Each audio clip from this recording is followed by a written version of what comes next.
Dans les vidéos précédentes, on a parlé des différents reliefs du visage en mettant l'accent surtout sur les os. Aujourd'hui, on va parler exclusivement de la graisse, au niveau du visage jusqu'au cou. Dans cette vidéo, on va surtout essayer de distinguer entre guillemets la bonne graisse et la mauvaise graisse. J'entends par là la graisse qui rend beau, belle, qu'il est bon d'avoir, et la graisse qui rend moche, qu'il faut minimiser. Voici un schéma des différentes loges graisseuses, ou coussinets adipeux, ou loges adipeuses, ou coussinets graisseux. Enfin, on s'en fout. La bonne graisse, celle qu'on veut avoir au niveau du visage, c'est celle qui se superpose aux os zygomatiques, les pommettes, qui donnent l'impression d'un visage moins long, plus compact. Les pommettes qui sont un signe de jeunesse, ça sert aussi de pare-choc sur les côtés du visage. L'autre zone majeure où la graisse peut être considérée comme bonne, c'est lorsqu'elle se superpose au maxillaire. Sous les yeux, ça participe à l'éclat du regard, puis un peu plus bas sur les côtés du nez, au-dessus de la lèvre supérieure, pour éviter l'apparition de sillons nasogéniens. Ensuite, au niveau du tiers inférieur, il n'y a qu'au niveau du menton où c'est bien d'avoir de la graisse. Plus précisément au niveau de la pointe du menton et en avant, pas en dessous du menton, la région sous-mentonnière.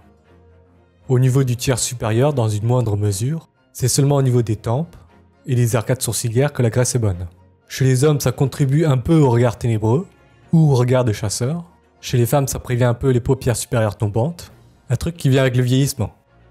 À présent, la mauvaise graisse. La graisse rend le visage moche lorsqu'elle se trouve au niveau des joues, sous les pommettes, sous la zone qui se superpose à l'arcade zygomatique, la zone des bas joues, c'est-à-dire juste en dessous de la précédente, mais au-dessus de la jawline.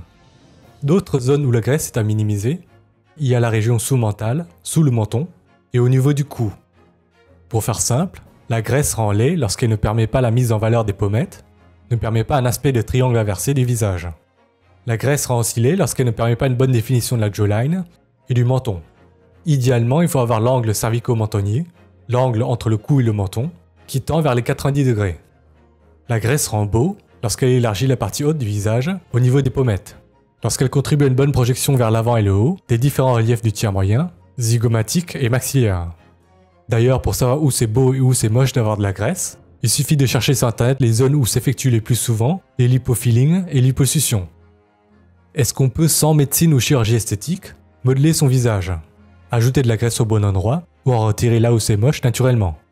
Et bien sans médecine ou chirurgie esthétique, naturellement, il n'y a que la perte ou la prise de poids qui joue sur la graisse du visage et du cou.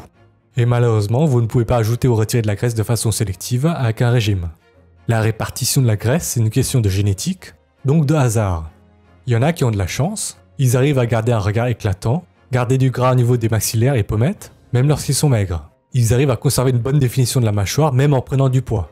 Et à l'inverse, il y en a qui n'ont pas de chance, ils n'ont pas de jawline en étant maigres, ils n'ont pas de regard éclatant, ont des cernes et poches, même lorsqu'ils sont gros. En général, lorsque le taux de gras est très bas, pour arriver à garder un beau visage et un beau corps, il faut avoir de bons os, squelette et crâne, muscles et autres glandes mammaires. Si je devais conclure autant au niveau du visage que du corps, les hommes sont les plus beaux lorsque le taux de gras se trouve entre 10 et 15% à peu près, en tout cas en dessous de 20. Pour les meufs, c'est à peu près entre 17 et 25%, certainement en dessous de 30.